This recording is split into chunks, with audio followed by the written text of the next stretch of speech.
안녕하세요. 선한 로열러더 쌤입니다. 자, 2022년 11월 7일 월요일 시황 방송 시작하도록 하겠습니다. 자, 오늘부터 서머 타임이 종료됩니다. 11시 30분에 시작하겠죠. 기존의 서머 타임 기간은 10시 반부터 5시까지, 새벽 5시까지, 그리고 서머 타임이 종료되면 밤 11시 반부터 다음날 6시, 새벽 6시까지 미국장이 진행됩니다. 참고하시기 바랍니다. 자, 미증시 금요일 날 1% 이상 상승을 보이면서 마감을 했습니다. 고용지표는 그동안 계속 좋았기 때문에 새로운 사실이라고 할 수는 없어요. 대신 금리 인상을 계속 단행함에도 불구하고 좋다라는 게 좀 특이점이다라고 보시면 되고요. 미국의 국채금리가 하락하면서 안정화를 보이기 시작하고 있습니다. 그러면서 증시는 다시 한번 이제 추가적으로 이제 FOMC 이후에 살짝 가벼운 조정 이후에 재반등 타이밍이다 보시면 될 것 같습니다. 그래서 미증시 같은 경우는 긍정적인 효과를 지금 나타내면서 글로벌 증시에서 반등의 대장이 되고 있다 말씀드렸습니다. 이중 바닥을 완성하고 31,000포인트까지 회복되면서 이 구간은 아주 나이스한 결과다. 많이 올라가면 많이 올라갈수록 상승률이 높으면 높을수록 좋다. 그래야 뒤따라 올라가는 후발주성 움직임인 우리나라나 아니면 나스닥이나 그 뒤에 따라갈 때 움직임이 강하게 나올 수 있다라는 거 참고하시면 될 것 같습니다. 그래서 다우지수가 이렇게 움직이는 것은 좋은 겁니다. 부러워할 필요 없다. 우리도 조만간 따라가게 되어 있다. 후발주성이기 때문에 미증시가 먼저 움직이는 게 좋은 거다라고 보시면 돼요. 그래서 여러분들 지금 구간에서는 미증시가 이렇게 잘 움직여 준다라고 하면은 크게 걱정할 건 없다. 라고 보시면 될 것 같고요. 중국 같은 경우도 이제 제로 코로나 정책에 대해서 이제 철회하는 거 아니냐라는 기대감을 모았는데, 아직까지는 규제를 유지한다라고 합니다. 그래도 시장에서는 그 완화에 대한 기대감을 오늘 같은 경우에도 조금은 생각은 하고 있는 것 같아요. 그래서 아직은 유지한다라고 일축을 해버렸지만, 연말이든 내년 초든 가능성 있지 않겠느냐라고 이제 많이들 기대를 하는 것 같습니다. 그래서 이 정도까지 체크하시면 될 것 같고요. 나스닥은 반등은 나왔는데 아직 강력한 흐름을 보이지는 못하고 있습니다. 나스닥은 요 11,200포인트 요 구간 정도를 회복해 줘야지 좋은데 이 구간이 기존에도 이제 의미 있는 구간이었죠. 이 구간 아래서는 약세 구간 회복돼야지 그래도 조금 숨이 쉬어지는 구간인데 아직까지는 회복이 안 나오고 있습니다. 그래서 이 구간을 회복하는 것이 관건이 될 것 같다 보시면 되고요. 자, 조만간 회복 가능성은 충분하다고 봅니다. 최근에 보면은 필라델피아 반도체 지수가 안 좋은 모습을 보이다가 이제 반등 흐름이 나오고 있죠. 2,500까지 회복한다라고 하면은 나스닥과 함께 우리나라 증시도 더 좋은 모습 보일 수 있다라고 보고 있습니다. 그래서 너무나 크게 우려감은 가질 필요는 없고, 자, 그리고 IRA법이 이제 3년간 유예되는 것으로 얘기가 나오고 조금 더 이제 세부 사항을 조율하기로 돼 있죠. 그래서 이 부분을 여러분들이 참고해서 보시면 될 것 같아요. 국내 시장에는 당연히 긍정적인 효과죠. 나쁠 건 없습니다. 3년 유예된다고 해서 2040년부터 해서 2050년까지 글로벌 국가들이 탄소 제로 목표를 달성하겠다라고 얘기하고 있는데 3년 유예한다고 이 기간이 바뀌는 건 아니에요. 그러니까 태양광이고 풍력이고 잠깐 흔들림은 나올 수 있는데 그런 부분을 걱정할 필요는 없다. 미국에서 이제 인플레 감축법 발의하면서 중요한 골자는 친환경 쪽에다가 돈을 마구 퍼다 쓰겠다라는 거죠. 그 돈을 안 쓴다라는 게 아니에요. 쓴다라는 겁니다. 그래서 이 부분의 규제나 이런 부분에 대해서 유예되는 부분이 그렇게 여러분들이 볼 때 이제 어떻게 보이실지 모르겠지만 나쁠 거는 전혀 없다. 특히 우리나라 완성차 기업부터 시작해서 이제 소재 기업들 같은 경우도 중국산 이게 말이 인플레이션 억제법이지 인플레이션 때문에 미국인들이 시민들이 고통을 받으니까 이 부분을 좀 이제 감축하겠다 좀 도움을 주겠다라고 했는데 사실 그 부분도 있지만 사실 핑계고 이 중국을 견제하는 게 가장 크죠. 이제 핵심은 중국을 견제하는 것인데 중국산 소재나 중국에서 이제 제조된 것이나 이런 것들 안 쓰겠다라는 거잖아요. 예. 그런데 우리나라도 사실 소재나 이런 원재료 같은 부분에 대해서는 중국산을 가져다 쓸 수밖에 없는 현재 구조적인 상황이 많이 있습니다. 그래서 제가 이제 기존에도 포스코 케미칼이나 뭐 에코프로비엔을 비교해드리면서 포스코 케미칼은 아르헨티나의 리투모스 쪽에 이제 뭐 조달할 수 있는 방법이 있는데 이제 뭐 에코프로비엔 같은 경우는 중국에서 그래도 소재를 갖다 쓰는 게 많다. 우리나라 현재 1위 기업인데 이게 빠르게 전환하기는 사실 쉽지는 않다. 물량이 뭐 적은 것도 아니고 말씀을 드렸었는데 어떻게 보면은 그 2차전지 관련주들도 악재가 아니라 호재가 될 수도 있습니다. 그 소재를 중국산에서 대체할 수 있는 기간을 벌 수 있기 때문에 1년은 사실 너무나도 짧죠. 그렇기 때문에 3년이면 대체할 가능성을 많이 높일 수 있기 때문에 충분히 준비를 할 수 있지 않을까 싶습니다. 그래서 우리나라 전체적으로 이제 긍정적인 효과 볼 수 있다라고 생각하시면 될 것 같습니다. 특히 현대차 그룹이 가장 뭐 좋아하겠죠. 자, 덕분에 뭐 코스피도 오늘 뭐 양호한 모습을 보이면서 상승 흐름 발생했습니다.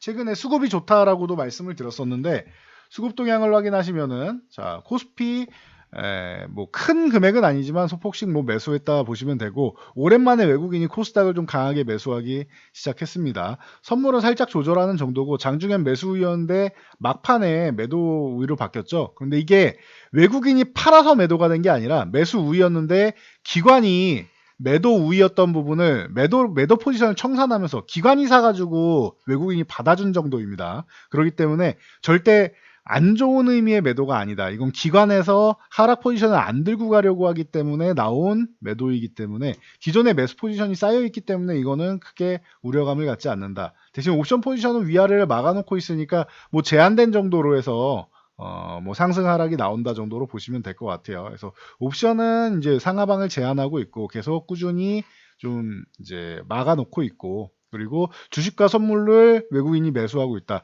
오히려 옵션만 가지고 장난질 치는 것보다는 주식과 선물로 굵직하게 매수 들어오는 게 더 좋은 겁니다, 시장에는. 그래서 지금 시장은 그래도 그동안 가장 아쉬웠던 부분이 이제 수급이 들어올 공간이 없지 않느냐라고 했었는데 단기적으로는 수급이 좀 보충되고 있는 것이 다행이고 코스닥 또한 이 수급이 오늘 외국인들이 들어오고 있는데 이 700포인트 다시 한번 회복 시도하고 있습니다. 700포인트만 회복해서 안착하게 된다라고 하면 730 넘어가는 건 어렵지 않고 730 넘어가면 한 830, 40 정도까지는 반등 나올 수 있으니까 생각보다 탄력적인 반등 나올 수 있습니다. 그러니까 지금 아직까지 조금 약하다라고 해가지고 아쉬워할 필요가 전혀 없다라는 거예요. 그래서 이 정도까지 보시고 오늘 뭐 핵심은 이제 뭐 삼성전자 같은 경우가 계속 꾸준히 힘을 내주고 있다라는 것 그리고 SK하이닉스도 지금은 워낙 뭐 저가권이고 이중바닥 찍었다 정도로 생각하시면 될 것 같아요. 삼성전자 가는데 하이닉스 왜 못 가냐 생각하지 마시고 하이닉스가 더 저렴한 구간을 좀 오래 주니까 매수 구간을 오래 주는구나 정도로 생각하시면 되지 않을까 싶습니다. 자, 그리고 오늘 뭐 특징주로는 현대차 쪽을 볼 수 있겠죠. 현대차가 오늘 이제 거의 4% 정도 상승하면서 거래량도 일부 실어줬는데 뭐 크게 실지는 못했어요. 전일 대비해서는 좋았는데 아주 크게 실는 정도는 아니다. 대신 21선 넘어가면서 17만 원 구간 이제 넘볼 수 있는 구간까지 왔다. 21선이 이제 이번 주에 쓱 꼬리 말아 올라오면은 17만 원 넘어가고 그 이상도 바라볼 수 있겠죠. 19만 원은 어렵지 않다라고 보고 저는 21만 원을 빠르게 넘어가 줘야 되는데 21만 원까지 내년 상반기에 넘어갈 수 있는지 한번 관심 있게 좀 지켜봐야 될 것 같습니다. 그래서 현대차 양호했고 기아는 아직 뭐 크게 올라오지 못했는데 한 3% 조금 안 되죠. 그래도 21선 넘어오는 것만 해도 충분하다. 7만 원까지 뭐 회복되고 8만 원 가고 이런 거는 어렵지 않아 보입니다. 8만 원 넘어서 저는 내년 상반기에 현대차가 이제 21만 원을 넘어가느냐 이 관건하고 기아 같은 경우도 10만 원을 돌파할 가능성이 있느냐를 좀 9만 원에 10만 원 요 구간을 넘어갈 가능성이 있느냐를 한번 관심 있게 좀 중장기적으로 좀 지켜볼 필요가 있지 않느냐라고 보고 있습니다. 그래서 지금 워낙 이 IRA 쪽에 현대기아차가 강하게 타격을 받은 이유가 미국에서는 이제 테슬라의 대항마로 아이오닉이 떠오르고 뭐 EV6가 떠오르고 하다 보니까 이제 뭐 미국에서도 자국 정책이 필요하기 때문에 뭐 자동차 업체들이 로비를 좀 많이 했다라고 말씀을 드렸었는데 그 부분이 어느 정도 먹혀 들어갔는데 좀 과했죠 이번에는. 그래서 사실 이번 이 유예 정책이나 이런 부분이 중간 선거 이후에 나올 줄 알았습니다. 그런데 중간 선거 바로 직전에 나오는 건 또 이제 바이든 쪽에서는 뭐 또 다른 뭐 전략이 있지 않나 아니면은 뭐 파워캠에서 밀렸나 싶은데 이런 정도를 생각한다라고 하면은 우리나라에는 지금 나쁠 게 없습니다. 중간 선거 이후에 나올 줄 알았던 게 먼저 나왔죠. 그럼 이후에는 뭔가 또 우리가 또 이득을 볼 수 있는 지금 뭐 네옴시티나 우크라이나 재건 이런 부분 외에도 우리가 얻어갈 수 있는 것들이 또 나올 수 있다라고 보고 있습니다. 그러니까 뭐 이번 선거 뭐 하루 남았는데 잘 보시면서 진행하시고 공화당이 다수당이 되면은 이제 민주당이 돈을 마구마구 풀 수는 없겠죠. 공화당의 허락을 계속 받아야 되니까. 그렇기 때문에 여러분들이 만약에 공화당이 승리한다라고 하면 바이든이 정책을 펼치는 데 있어서 이제 발목을 잡힐 가능성이 뭐 충분히 다소간에 충분히 있다라고 보시면서 이제 돈 풀기 정책은 이제 조금 덜 해지지 않겠느냐. 어차피 이제 더 이상 풀기도 어렵고요. 긴축을 이렇게 강화해 놓고 한 상황이기 때문에 더 이상 풀기는 어려운데 이제 미국이 경기가 완벽하게 침체 구간으로 들어갔다 정도만 아니면은 뭐 돈을 뭐 강하게 풀기는 어려울 것 같습니다. 그러면 추후에 뭐 내년 후반이나 내후년 정도에 금리 인하를 하는지 아니면은 경기가 탄탄하게 생각보다 잘 버텨줘서 뭐 유지되는지 금리 인하를 하는 것도 좋긴 하지만 경기가 버텨주고 글로벌 경기가 다 좋아진다라고 하면 그것만큼 좋은 건 없습니다. 금리 인하에서 유동성 푸는 거 당연히 뭐 주식시장엔 좋은 일이지만 경기가 회복돼서 경기가 좋아지는 게 더 좋은 일이에요. 그래서 경기 침체가 빠르게 그러니까 아예 안 들어갈 수는 없지만 뭐 발만 담그고 금만 밟고 나오는 정도 수준이면은 가장 베스트다라고 말씀을 드렸는데 이제 뭐 쉽지는 않은 상황입니다. 그러기에는 그래도 최대한 빠르게 좀 벗어나고 회복되기를 우리 기대해 보도록 하겠습니다. 그래서 지금 뭐 바닥을 찍은 이후에는 뭐 여러 가지 호재들이 나오고 있는데 생각보다 지수는 빠르게 올라오지는 못하고 있죠. 그래서 이제 여러분들 아까도 말씀드렸지만 실망감 가지신 분도 있을 텐데 저 다우 지수가 강하게 올라오는 만큼 우리나라도 못지않게 올라갈 수 있으니까 후발주라서 좀 늦는 거다라고 말씀드렸어요. 그러니까 걱정하지 마시고 뭐 연말에서 내년 초 정도까지는 일단 1차적인 반등 나오고 그 뒤 상황을 우리가 지켜보면 될 것 같습니다. 자, 오늘은 여기까지 말씀드리고 물러가도록 하겠습니다. 영상이 도움되셨다면 여러분들 주변 분들께도 저희 채널 추천 한번 부탁드리고요. 영상 잘 참고해서 모두 안전 투자하시기 바랍니다. 좋아요 하나씩 눌러주시면 감사드릴게요.